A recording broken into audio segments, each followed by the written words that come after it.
Hello everyone, I'm Gary Hunter, a marketing professor. Some of the most relevant and useful information from social science, particularly social psychology, is the work of Robert Cialdini on social influence factors. This video introduces those factors to you and uses the videos from several past students to show you how each of the social influence factors works in professional sales settings. So the social influence factors also have relevance in marketing, and this video is from a previous student who used them to show how social influence factors are relevant in marketing. As we're creating marketing strategies, it's important for us to think about our marketing mix and how that relates to our product. Part of creating the marketing mix is determining what place we should put our product in. As we're thinking about place, we also need to think about how our target market is influenced. One way to think about this are the social influence factors found in Fab Slide 47. It's very important for us to think about how our target market will be influenced. The 7 social influence factors give us a framework to view and think about how our target market is influenced. These social influence factors are reciprocity, scarcity, authority, consistency, similarity, consensus, and unity. The first social influence factor I'd like to discuss is reciprocity. This is giving back to somebody that gave you something. This can be a behavior, a gift, or service. But what's important to understand is that the consumer in the target market feels that they need to give back based on something that was given to them. And the key to using this in our marketing mix is giving the consumer in our target market a personalized and unexpected offering. The next social influence factor is scarcity. Scarcity is the desire to have things that are rare. This is important because we all want something just a little more when we know it's really hard to get. And the key to using scarcity is pointing out what is unique about your product and what the consumer is missing out on by not having it. The next social influence factor is authority. This is our desire to follow the expert. We're influenced by wanting to be in the crowd following the more credible and knowledgeable expert on the topic or subject. The key to using authority is establishing credibility within your target market and making sure we promote our product and our offering in the most credible way possible. Consistency is the desire to be consistent with what we have already said and done. This really highlights past actions, beliefs, and choices of the target market. The key to using consistency is tapping into the small commitments people have already made and aligning our offering with those commitments. Similarity is the tendency to like similar others. We all know this is important. We all see this every day in our social lives where we tend to want to be around and watch and hang around people that are similar to us. This is important as we think about where we place our product in the market. The key to using the similarity factor is connecting the consumer's similarities to your brand and your offering. Consensus is the desire to follow the lead of similar others. The key to using consensus is pointing out what other people are doing with your offering and explaining it to similar consumers. Unity is the last social influence factor, and this is about the more we perceive people are a part of us, the more likely we are to be influenced by them. This is important because we create a unity with our offering. We take it to a segmented audience in our target market that's already united, and we promote our product in that space. The key to using unity is to understand what segments they're a part of and bring our offering into that segment. Here are several examples, and the first is of scarcity. This is Pappy Van Winkle bourbon, and this is the most rare bourbon in the United States. Buffalo Trace makes this bourbon, and they've done a great job of making it rare. They've made it very scarce and hard to find, which combined with the quality makes the target market want this bourbon even more. It creates a journey to find it and a better feeling of satisfaction when you do find it and buy it. For consistency, a great example of this is when Budweiser, a couple of summers ago, changed their name from Budweiser on the can to America. They knew that people were committed to America, committed to patriotism. And they played on this and brought this to the patriotic community, and were able to play on the small commitments that the consumers made with their beer so people would buy America's beer. An example of unity is when Bud Light every football season creates cans celebrating each NFL team. They bring Bud Light to the fans of each team, creating unity within fandom and Bud Light. Hope you've enjoyed it. I hope you've learned a lot. Okay, so now I'd like to turn back to the 6 factors and how those 6 factors relate to sale, looking at reciprocation, commitment and consistency, social proof, liking, authority, and scarcity, with 6 great videos from previous students, starting with reciprocation.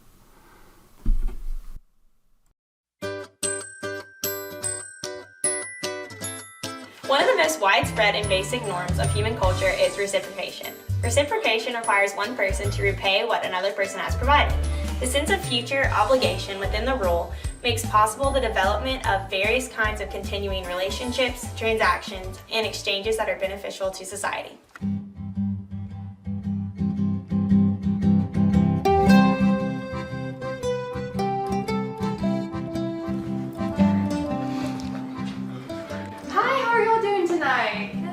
Good. Welcome to Hunters. My name is Becca and I will be your server.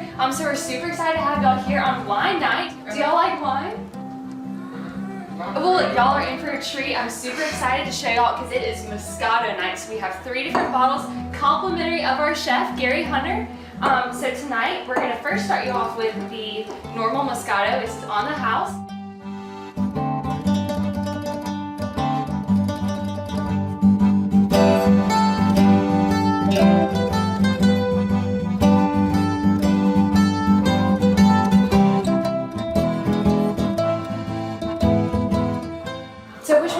Favorite?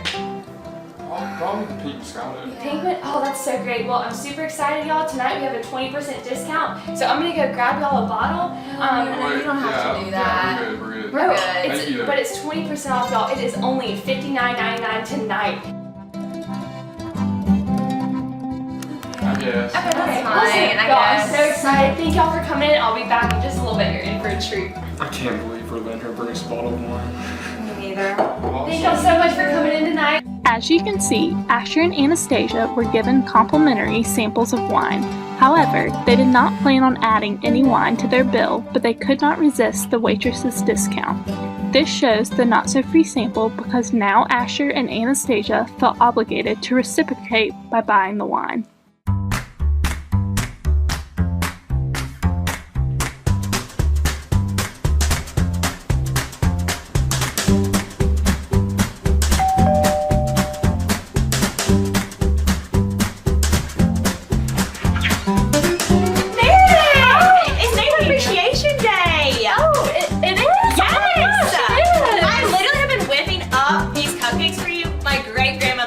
Recipe like made it from scratch all day long. I've been so excited to come see you. You're so sweet. Oh my gosh. Thank you. I actually have used some.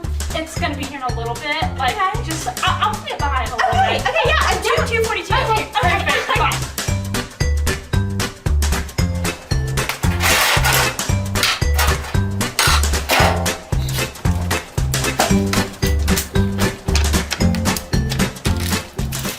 I can't do this.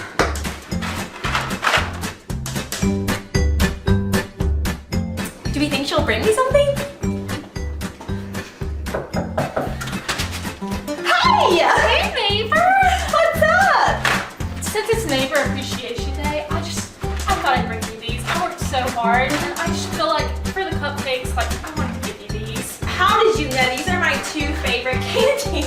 When Meredith's neighbor stops by unexpectedly with cupcakes, Meredith is left with a feeling of uninvited debt. This is the idea that when you are given something, even if you don't want it, you feel obligated to repay. Meredith scrambled around her kitchen to try and find something to repay Katie, the neighbor, so she would no longer feel an obligation to repay her.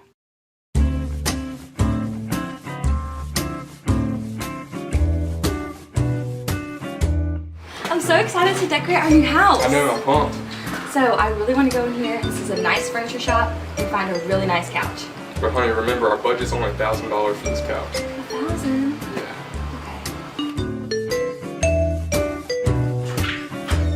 Hi, welcome to Hunter's Furniture Store. We are so excited for y'all to be here. Well, what is y'all's budget for today? Oh, we're looking at spending like probably $1,000. Okay. $1,000. Okay, that's fair. Well, first I'm going to show you one of our best couches. It's $10,000, but look, just come see this. Here, let me see your hand. I want you to feel this Italian leather. It is truly, it's impeccable. I mean, it's just instant. Like, I sit on it, y'all just feel it. Yes. Isn't that awesome? That's awesome. Yeah, I definitely want to show y'all this one. I think it just looks like it would go with y'all really well. So yeah, what do you think? I don't know, it is kind of expensive. Okay. Well, we also have some $5,000 options. I can show you those two over here. So you can get both these chairs. Y'all take a seat. Take a seat. Try out this nice Monaco leather that we have here. Not quite the same as the Italian, but yeah, check them out. I love these, yeah, I love these a lot better. Yeah, so these are gonna be $5,000. So when y'all are ready to check out, you just let me know. Okay, I think Here we we're go. ready. Yeah. Guys? Asher and Anastasia came to Hunter's Furniture Shop with a specific price point in mind. Becca first started by showing them a couch much higher than their price point, which they immediately rejected. But when she showed them two chairs, a lower price than the first couch, but still higher than their original price point, Asher and Anastasia couldn't resist what felt like a deal. This is the idea of rejection then retreat. You request something greater to get a smaller action done. This tactic causes targets to say yes more often and feel more responsible for having dictated the final agreement.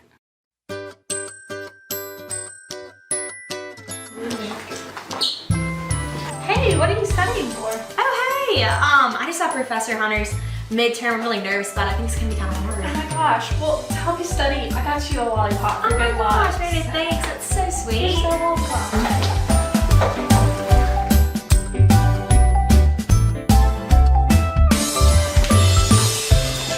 Hey, Meredith, what are you doing? Hey, it's finals week and I'm so nervous. I have so many exams and Professor Hunter's final is going to be so hard. Oh no, I'm sure you're gonna do fine. I just brought you this just for good luck. Oh, thank you. You're so welcome. You're gonna do great.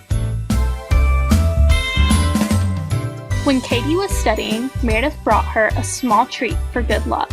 This caused Katie to feel like she needed to repay Meredith for getting her candy. So next time, when Meredith was studying, Katie surprised her with a whole bowl of candy. However, Katie gave her much more than Meredith originally gave her, which is known as unequal exchange. As you can see, reciprocation happens in our everyday life without even realizing it. Sometimes reciprocity is for our benefit, but other times it can be a trick. Our best defense against reciprocity is to accept initial favors or concessions in good faith. But beware that some favors can be schemes to our disadvantages. Once they are identified as tricks, we will no longer feel a need to respond with a favor of our own.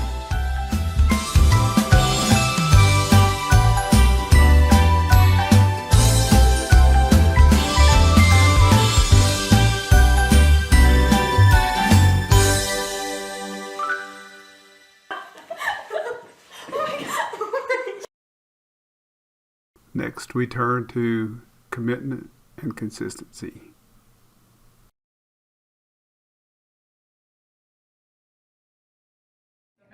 Hi, I'm Jade, And I'm Ariana. and welcome to tonight's episode of TED Sports. We're going to cover commitment and consistency, which is one of the 6 social influence factors covered in Cialdini's book, Influence, Science and Practice. Commitment and consistency is defined as committing and taking a stand, and once you take that stand, there is a natural tendency to behave in ways that are consistent with that stand. This is a very powerful tool used in negotiation and in persuasion. Commitment is most effective when it is active, public, and effortful. and being inconsistent can actually be perceived as a negative trait. Let's take a look at a highlight reel of Emily persuading Wesley to make a commitment, which in turn makes him act consistent. Hey, you want to donate to our charity? Absolutely. Thank you. Hey, would you like to donate to a charity? It's a really good cause. Are you sure? Hey, would you be interested in donating to charity? Yeah, sure. What's it for? So it's a fundraiser. We're throwing a dunk competition, and all the proceeds are going to helping people. I love people. Really? Yeah. Well, unfortunately, the dunk contest is full, but you can still donate to help out. Okay, yeah, sure. There you go. Too bad it's full. I'm assuming you can dunk.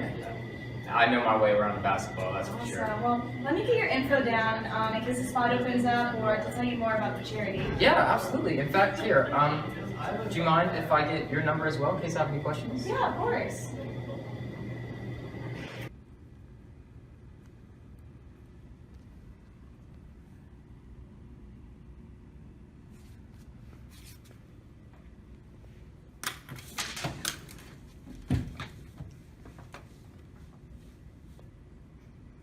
Hello? Oh, hey, Wesley. This is Emily Powell from Library Bridge. You donated to the charity I worked for yesterday? Yeah, hey. Yeah, so I got your information down, and I was just reaching out because a spot actually opened up to the charity dunk contest, and I remember you saying you could dunk and was wondering if you'd be interested in joining the contest. Dunking? No. Basketball is like my favorite sport. Yeah. Yeah, so the contest is in 2 days. Do you think you'll be ready by then? Yeah, no, I think that's plenty of time to prepare. I play pretty much every day, so yeah. Well, awesome. Well, I'll be there watching, and thank you so much for participating. It's going to a good no cause. problem. Okay, awesome. Thank you so much for calling me back. Yeah, no problem. I'll see you in a couple of days. All right, see ya. Bye.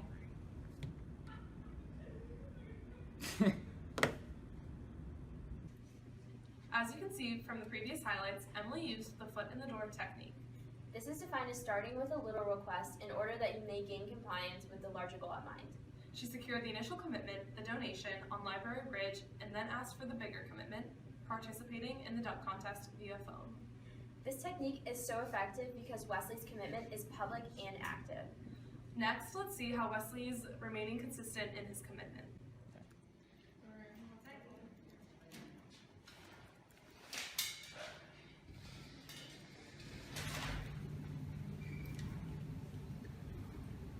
What you looking up over there?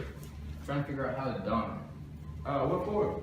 I signed up to this dunking competition at Library Bridge to impress this girl, but I have no clue how to dunk. Seriously? Like, I can teach you if you want.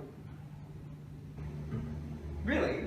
Yeah, just let me get your number. We can work out tomorrow if you want. All right, perfect. Tomorrow? Yeah.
Since Wesley has made this commitment, he's now trying to justify why he should stick with it.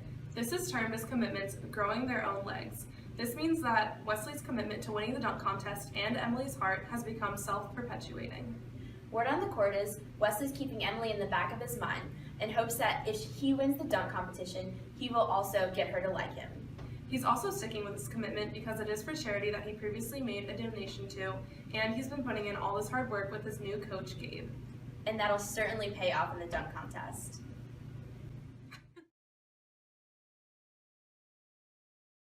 Today's the day. We're here at the annual charity dunk contest. Up next, it's Wesley. Let's see how his commitment and consistency has paid off.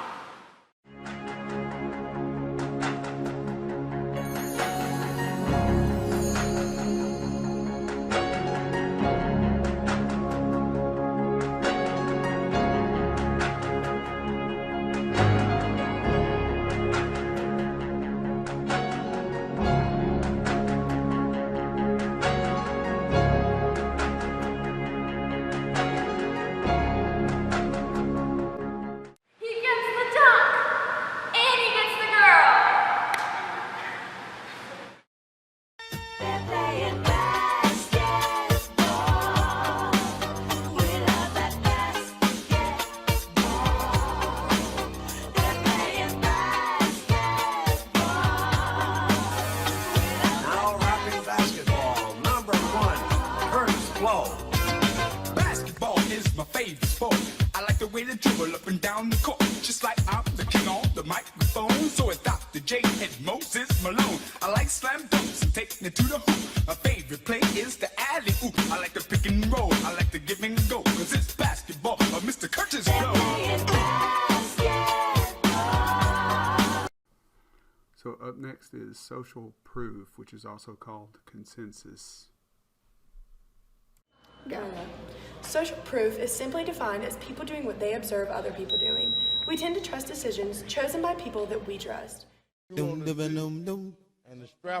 Today, I'm spending the day walking around Clemson, spying, trying to notice some common day-to-day examples of social proof. I have a feeling we're going to see some crazy stuff. Come on, let's go.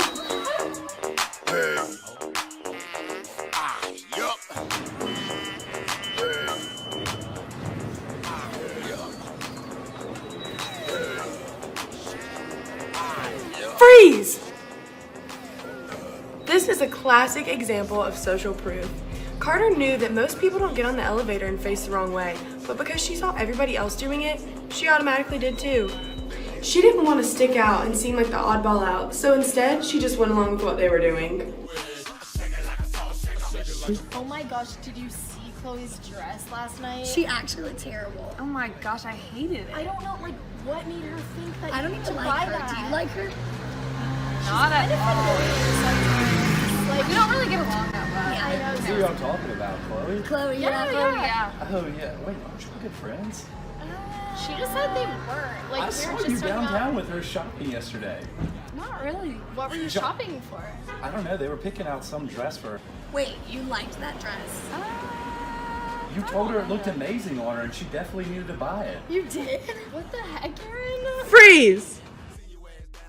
Now this is a classic example of social proof. Aaron, I also saw you hanging out with Chloe, and I know y'all are friends and you like that dress.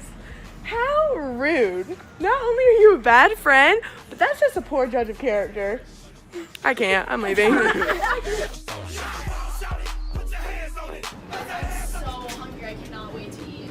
Yeah, I know, y'all are gonna love this. I've heard so many good things about Really it. great. Oh my gosh, me too. Wait, guys, no one is in here. We can't eat somewhere It's that literally no one empty. is. Freeze! I'm a regular Yelp user and I've read great reviews. It's a new place. People are probably just a little iffy about trying it out, but that doesn't mean it's not good. Wait, they're hiring? Pfft, I'm going to apply. That'll be $5. $5? Thank you. Here's $5. Freeze. Can you believe they didn't tip? They must not know. I mean, the tip jar is empty. Here, I'm gonna put some ones in it and see if now they do.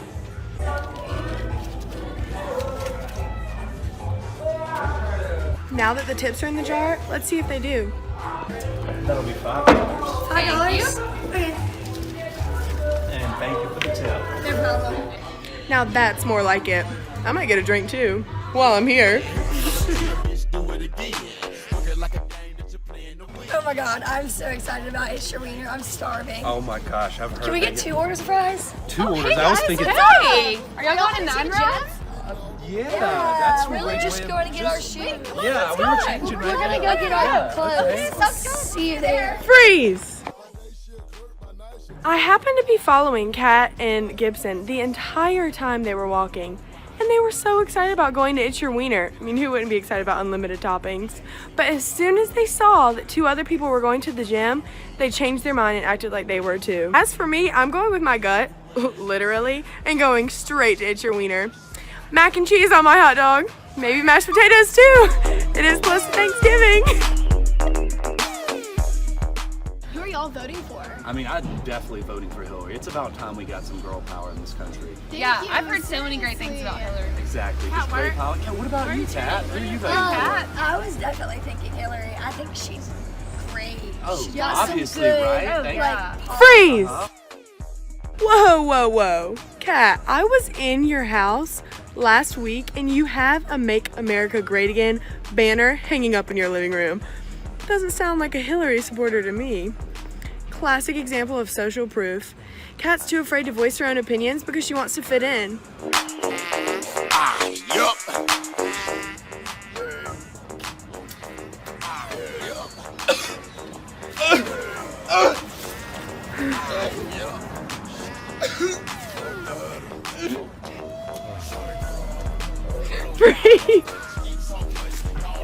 What?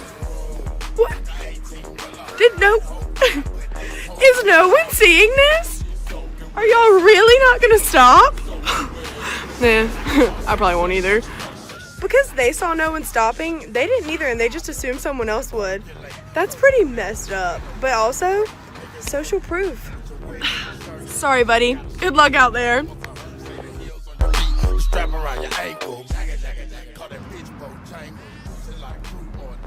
Don't you just love his knees? Love it. Oh my gosh, Gosh, they're this so is so fun. gross. I can't believe they're doing that. Wait, What? Have you ever dueling is tried cool. it? Everyone does it. Everyone does. Literally Everyone's everyone. been doing it. Really? Come That's on, the new come craze. on. You should definitely take a hit of it. Come on, just Okay. one. It's not Okay. that bad. Yeah.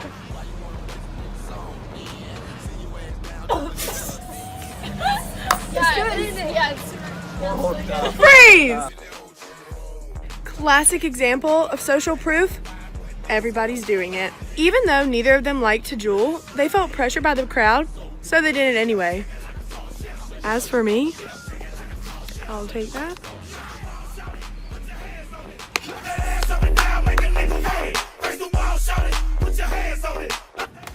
Y'all, You been here before? Yes, I get the Apollo dipper every single time. It's terrible for you, but the sauce is so good. It's really high in calories. Oh my gosh, salad's the way to go.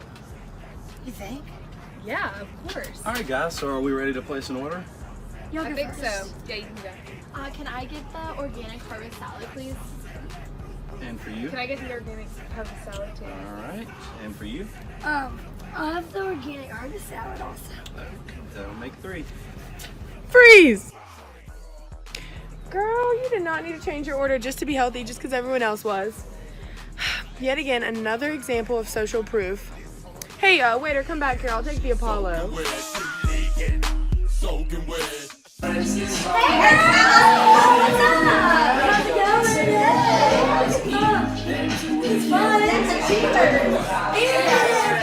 Come on, Aaron,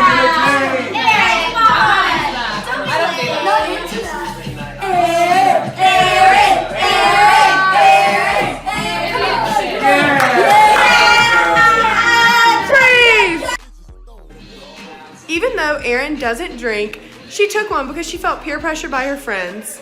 This is a classic example of social proof and just wanting to fit in. Meanwhile, I'll take that. Man, I wish I was back in college. Well, I hope that was as interesting for y'all as it was for me. I had no idea how prevalent social proof was until I took a closer look and followed around some people. Social proof is literally something we all encounter every single day. No one wants to stand alone or be the oddball out. It's a part of our human nature. Thanks for being spies with me today. See you next time.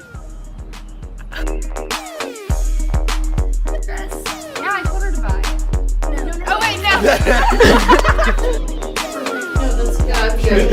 now should I just be like, alright, I gotta. So, what floor y'all going to? A.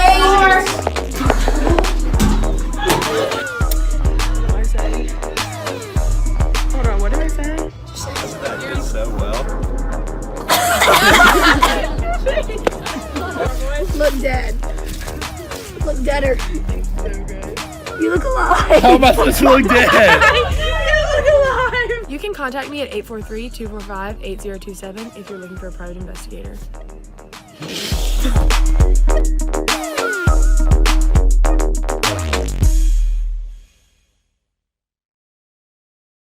The next social influence factor is liking or likability.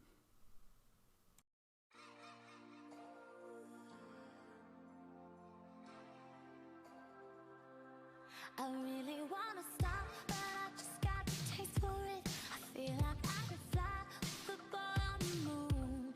So honey, hold my hand, you like making me wait for it.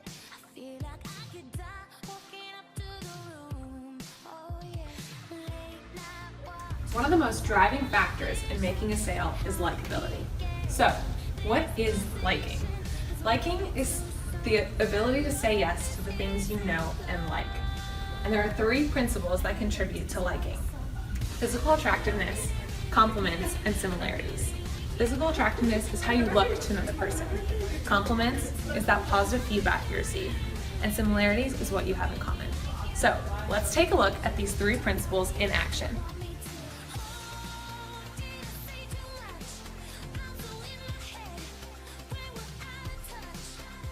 Here we have Anderson. Let's see how he uses the 3 aspects of likability, physical attractiveness, compliments, and similarities to help him make the sale, or in this case, get the girl.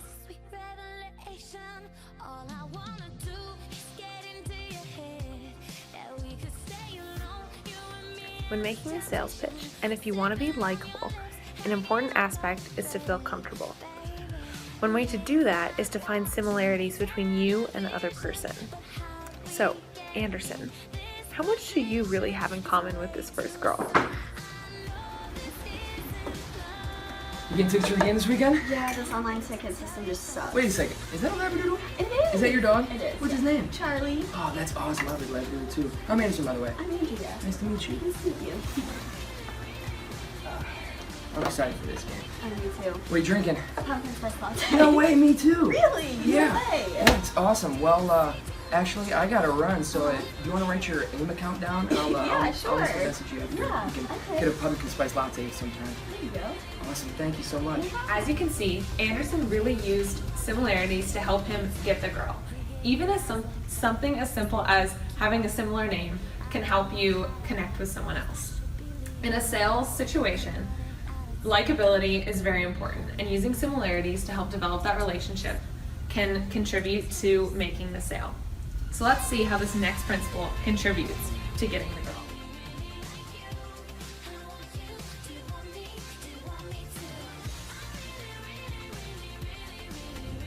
I think this says everything you need to know about physical attractiveness. Just take a moment, let it soak in. Anderson, are you up for the challenge of looking this good? Hey, what's up? Not much.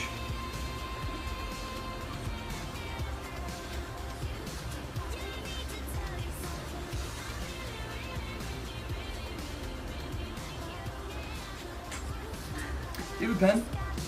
Yeah, you can use this one. Go ahead and write your Twitter handle down outside and hang up there. Thank you.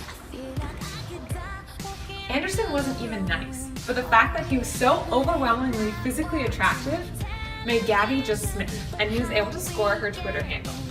In a real sale, how you present yourself is very important and can contribute to the outcome of the sale. In this next example, let's see how this last aspect contributes to likability.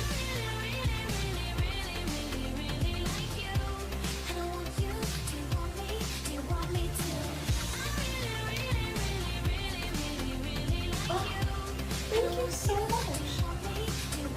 Compliments. Everybody loves them. Compliments Compliments are positive feedback about yourself that you receive from other people. I think compliments are one of the easiest principles of liking to fall victim to, because who doesn't like being told they're awesome? How do you think Anderson will do by using compliments in his sales pitch? It might be weird, but I really want to say this for a long time. Your eyebrows are freak today. They look amazing. They really compliment the rest of your whole persona. Wow, Very thank you. nice. Thank you. What do you listen to right now? Oh, you know Akon. He's like, he's my dude. He's Yeah. my dude. Are you Wow, serious? That is awesome. Love him. That is so cool. Yeah. Random question here. Do you have a MySpace? Because I'd love to catch up and meet up with you later and talk about Akon and your eyebrows. Awesome. Yeah. Just go ahead and type in your MySpace right there, and I'll send you your request. Okay, sounds good. I really appreciate that. Awesome. I'm really looking forward to it. Oh, yeah, same. Awesome. For Thank sure. you so much. Well, I'm gonna go. I'll see you. Okay, bye. Her eyebrows were on fleek, and those compliments were too. And for that, Anderson is able to get her MySpace username. In a sale, positive feedback is very important and is a good determinant factor of likability.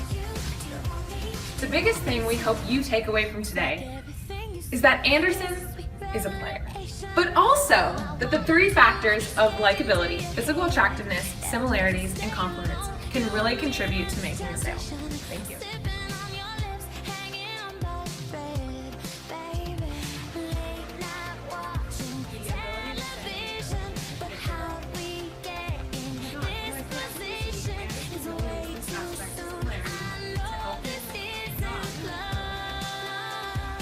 But I need to tell you something.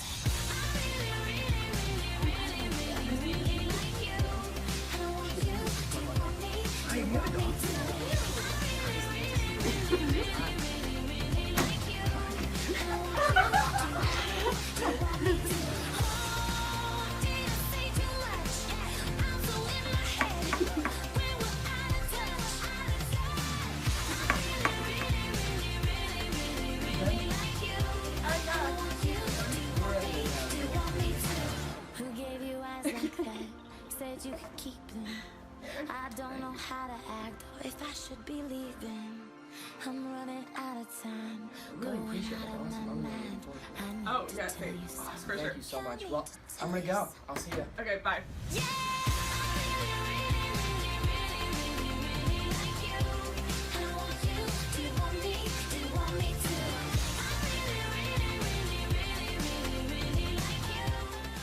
The next social influence factor that we'll cover is called authority.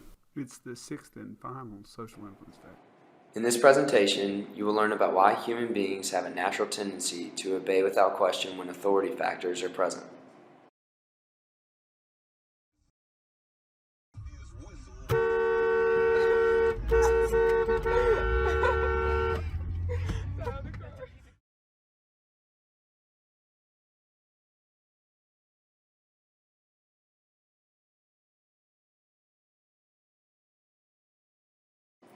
The definition of trapping is something that can carry a perception of status and position and can be anything from expensive clothing to luxury cars. Because car A was not an expensive car, the driver was not very reluctant to honk his horn. In the second scene, the driver decided not to honk because the car in front of him was more luxurious. Audio Jungle.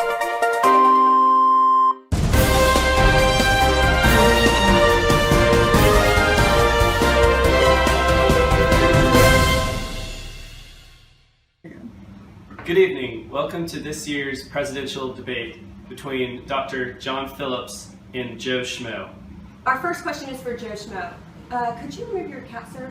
Yes ma'am, I'm sorry. Thank you. Mr. Schmo, with the recent attacks in Brussels, please tell us as Commander-in-Chief how you would handle that situation.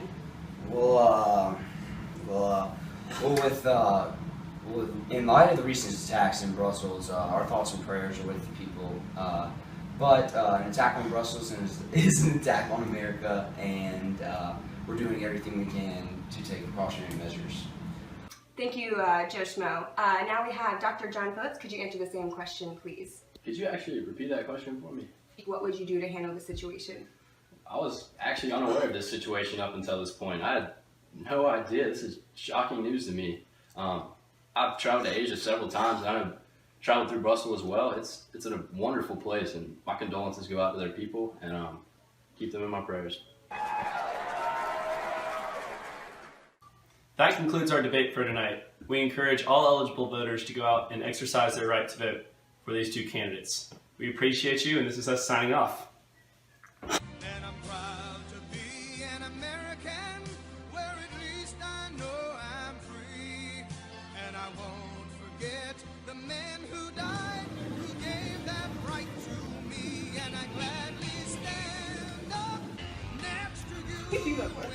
I voted for the doctor.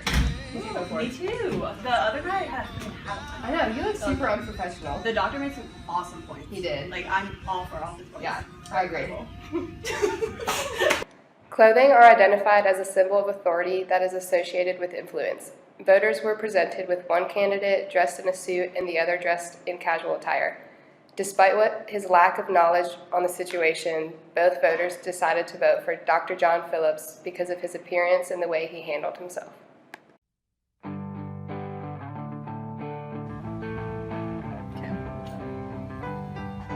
Trey, wake up. Party's over, man.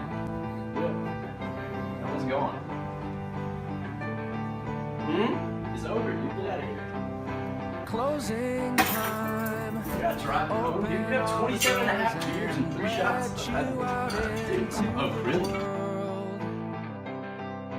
Closing time. Turn all of the lights on over every boy and every girl. Closing time. Bye, Alex. No, dude, I'm not letting you do this. You have way too much. Get out of the car. Oh my god, that guy just got tased. Oh my gosh, is he okay? Should we do something?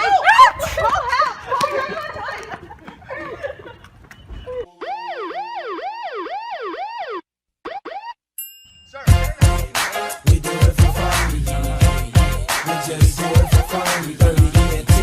We do it dirty. Bad boy. Nelly, Diddy, Murphy, Lee. This is history, baby. Is that a cop over there? Oh, sweet, he's tasing somebody. He's protecting us. Thank you. What do you think he did? I don't know. Oh my gosh, let's go get more people. There is a perception of authority based on individual titles, as our actions are frequently more influenced by a title than the nature of the person claiming it. As you can see in this scenario, the bystanders' reaction to scenario 1 was filled with shock because they are not used to seeing an average person tase another. However, in the cop scene, the bystanders seem to be accepting of the cop's actions because of his title. What seems to be the problem today? Well, doctor, I don't know what it is, but my right ear is just killing me. Your right ear? Yeah. Well, let me take a look at that real quick. All right.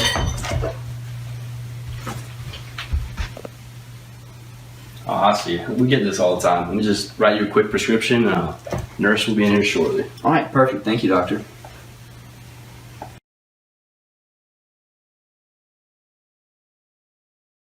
Nurse, I have to help another patient in another room. Could you finish up with Mr. Sumwalt here? Yeah, Everything you need to know is on this pad. Okay, thank you. Thank you. Mr. Sumwalt, how are you feeling? Not too good. I'm ready for my ear to start feeling better. Gotcha. Okay, well, I have your drops. If you just want to go ahead and turn over on your stomach. Yeah, if you can just lay down and turn around on your You are the stomach. nurse. Yep. All right, here we go. There's just going to be a couple of drops. You might feel a slight burning sensation, but that should go away in about 10 seconds. Okay. All right, Mr. Sumwalt, I think we're done. Thank you. It is easy for us to allow ourselves to participate in automatic obedience, which can also be viewed as mindless obedience. Mindless obedience can lead to inappropriate actions because we react without thinking. As you can see in this scene, the nurse followed the doctor's orders automatically without questioning him. This led the nurse to administer medication to the incorrect area of the patient. Yeah, Are you sure that's going to help everything? Yeah, I think you should be fine. I hope your ear feels better. My rear? Take it low. We can even do it slow. We can even do it slow. Take the way you wanna go. Either way you wanna go. Take that ass to the floor. Hot something, do something, shake your tail feather. Girl, go on, take it low. We can even do it slow. We can even do it slow. Either way you wanna go. Either way you wanna go. Take that ass to the floor. Hot something, do something, shake your tail real.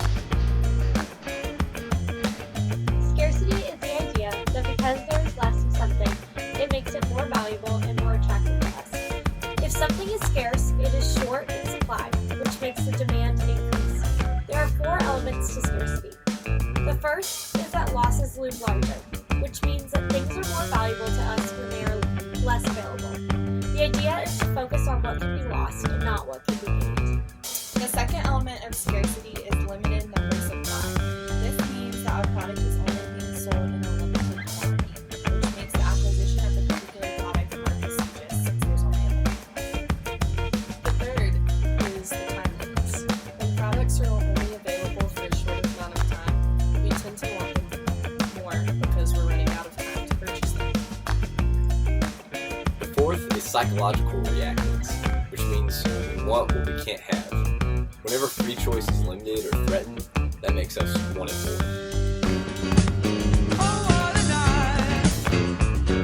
Hey Alice, you know spring break's coming up soon. We should probably start eating healthier. You're right. Let's go to Schletter and get a salad. Oh, that would be delicious. Yeah, I'm let's so go. down. Hey, girly squirrelies. Hey, girly squirrelies. Hey, girly squirrelies. Would y'all like to buy some Girl Scout cookies? Hey, girly pops. Would y'all like to buy some Girl Scout cookies? No. We're trying to eat healthy because spring break's next week. Well, the Girl Scouts are only selling them for this 1 month.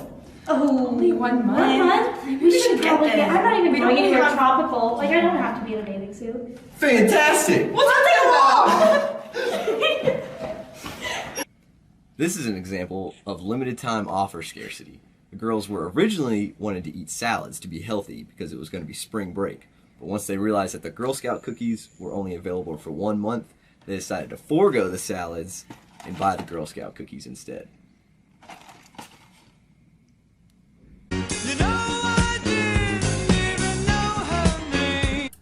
Do you even like these?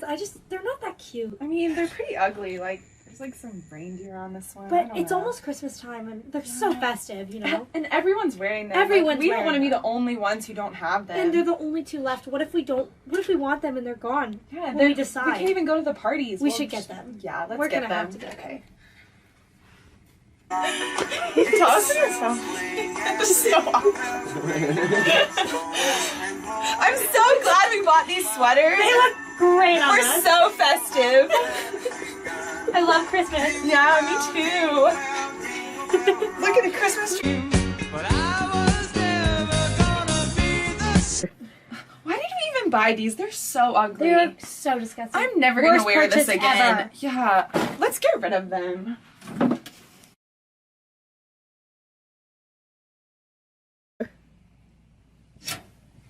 In this scene, the girls demonstrated time limit scarcity. They knew they didn't really want the Christmas sweaters, but they purchased them anyway because it was Christmas season, and that's the only time you can really wear Christmas sweaters. Also, there was only 2 left, so they didn't want to be the only people at the party not wearing Christmas sweaters. Come on, honey. We gotta go to the park. Okay, Mom.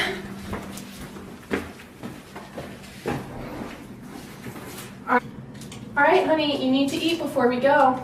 Mom, I'm not hungry. But you're gonna be hungry in like an hour. I'm not. I'm not telling you, hungry. you need to eat a snack. I don't want a snack, Mom. Okay, well then no snacks for you the rest of the day. For the rest of the day? Whole day. But Mom, I'm hungry. No, you're not. You just told me you weren't. Mom, I need a snack. You don't need a snack. No more snacks for you. My daughter is so annoying. I try to feed her because I know from experience in 1 hour she's gonna be hungry again. But does she eat it? No. Mothers don't know what's best. Ugh. She only wants it because she can't have it. She's one of the terrible twos, and they want whatever they can't have, which is a good example of scarcity. It's just so annoying. All the other tennis moms make fun of me. Mommy, give me a snack!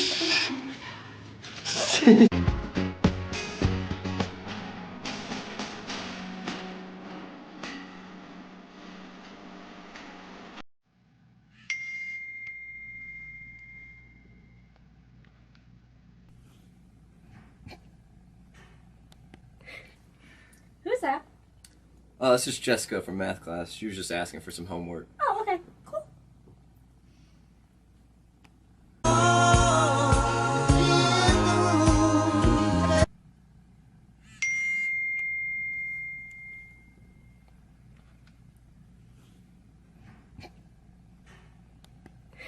Who are you texting? Nobody? Jessica? What's with the smiley face? I don't know. Are you kidding? Where's she from? She's just a girl from math. From math? Jessica from math she sounds hideous. Well, are you kidding me? You're gonna throw away 2 months of an awesome relationship? She's just. I know we're not she's official, just a but are you girl. kidding me? She's just a girl. I told my mom about you. Babe, it's no one. Look at that winky face. Are you kidding me? She's just a girl. We're over. Goodbye. Have fun with Jessica. She's not anybody. The reason Brittany wasn't mad the first time is because Chad automatically told her who he was talking to. The reason Brittany got angry the second time is because Chad was being a douchebag and didn't tell her who he was talking to. And the scarcity of information made her mad. She wanted to find out what was going on. You gotta help me out. It's all a blur last night. We need a taxi, 'cause you're hungover and I'm broke. I lost my fake ID, but you lost the motel key. Spare me a freaking dirty looks now. Don't blame me. I hope you've enjoyed this introduction to the 6 social influence factors, and I hope they're helpful to you in your pursuit of professional sales.